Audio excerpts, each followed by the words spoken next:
கடந்த 15ஆம் தேதி இரவு ஒரு 8 மணி இருக்கும். அந்த சந்தர்ப்பத்தில் இந்த யானை கீழே விழுந்து கிடந்துச்சு. அந்த இடத்துல விழுந்து கிடந்துச்சு. விழுந்ததுக்கு பிறகுக்கு நாங்கள் நினச்ச என்னென்னு சொன்னால், வளமையாக இந்த பாதையால் வந்துட்டு யானை போகிறது. யானை போய் அந்த குப்பை தடலில் போயிட்டு இருக்கிற சாப்பாடுகளை சாப்பிட்டுட்டு பிறகு இந்த வழியாலே இவங்க போயிடுவாங்க. நான் உண்மையிலே நினச்சது என்னென்னு சொன்னால், இந்த யானை வந்து அவரது நிற்கிதாக்கும் அப்படி தான் நினச்சி கொண்டு இருந்தது. பிறகு அடுத்தாண்டு காலையில் அதே இடத்துல இந்த யானை நின்றுச்சுது. பிறகு வந்து பார்த்தா விழுந்த மாதிரி இருந்துச்சு. விழுந்ததும் இல்லை. ஒரு கை வந்து இப்படி வயிற்றுல அந்த பின்கால் இருக்குது தானே, இந்த பின்கால் வந்து வயிற்றுக்குள்ளே வச்சு இப்படி கீழே விழுந்து கிடந்துச்சு. அதில் காணொலியை நான் உங்களுக்கு போடுறேன். அந்த டைமில் இருந்த நிலைமையை நான் போடுறேன் பாருங்கள். அதுக்கு பிறகு நான் வனவிலங்கு அதிகாரிக்கு நான் கால் பண்ணி சொன்னேன். நான் இப்படி ஒரு காட்டு யானை உண்டு, இப்படி விழுந்து கிடக்குது, கொஞ்சம் வந்து பாருங்கள் அப்படின்னு சொல்லி. இங்கே பாருங்கள், அந்த வயிறு என்னமா வீங்கி இருக்குன்னு பார்த்தீங்களா? அந்த வயிறு எப்படி வீங்கி இருக்குன்னு பாருங்கள். இதுக்கு காரணம் என்னென்னு சொன்னால், இவருக்கு நடந்த விஷயம் என்னென்னா, இவர் இந்த குப்பை கொட்டுற இடம் இருக்குது தானே, அதாவது இந்த ஏரியாவுக்குள்ளே இருக்கிற எல்லா குப்பையும் கொண்டு வந்து கொட்டுறது அங்கே தான். அந்த குப்பை தடலில் இருக்கக்கூடிய குப்பைகளை சாப்பிட்டு பிளாஸ்டிக் வந்து வயிற்றுக்குள்ளே போய் இப்போ ஒரு மாத காலமாக, இப்போ நேற்று வனவிலங்கு அவங்க வந்து செயலைனெல்லாம் பாய்ச்சிருந்தாங்க. அப்போ இந்த யானையால் எழும்ப முடியாமல் இருக்குது. கிட்டத்தட்ட இப்போ ஒரு 3 நாள், அன்றைக்கு 18 தேதி, அந்த 3 நாட்களாக இதே இடத்துல இது இருந்து கொண்டு இருக்குது. பாவமாக இருக்குது, பரிதாபமாக இருக்குது. பார்க்கும்போது எனக்கே ரொம்ப கவலையாக இருக்குது. வனவிலங்கு டிபார்ட்மெண்ட்டுக்கு நான் சொல்லியிருந்தேன்.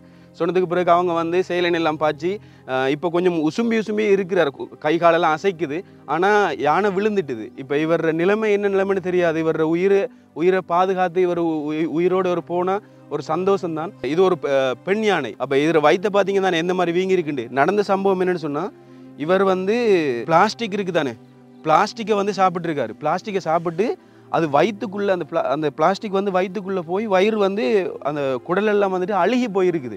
அந்த அழுகின காரணத்தினால அந்த வருத்தத்தில் இவருக்கு சாப்பிட்டுக்கு இல்லாமல் ஒவ்வொரு இந்த மாதம் ஃபுல்லாக ஒவ்வொரு நாளும் கொஞ்சம் சாப்பாடை சாப்பிட்றது, அதுக்கு பிறகு போகிறது, ஏலாத கட்டம் தான் இந்த இடத்துல விழுந்திருக்காங்க. நான் தான் நினச்சது என்னென்னு சொன்னால், இந்த கால் வருத்தத்தால் தான் இவர் விழுந்திருக்காரு அப்படின்னு தான் நினச்சிட்டு இருந்தது. ஆனால் கால் வருத்தமெல்லாம் இல்லை, வயிற்று வருத்தத்தாலாம் விழுந்திருக்குது.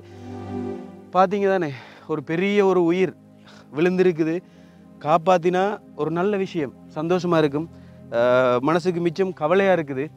இந்த விஷயத்தை சோஷியல் மீடியாக்களில் யாருமே போட்டதில்லை, நியூஸ்லேயும் யாரும் தெரிவிக்கலை. அதனால தான் நான் உங்களுக்கு கொண்டு வரலாம் அப்படின்னு சொல்லி. இது வந்து நாவலடி அப்படின்ற ஒரு இடத்துல தான் இந்த சம்பவம் நடந்திருக்குது. பாருங்கள் எவ்வளோ கஷ்டப்படுதுன்னு பார்த்தீங்க. யானை என்ன கஷ்டத்தில் இருக்குதுன்னு பார்த்தீங்கன்னு.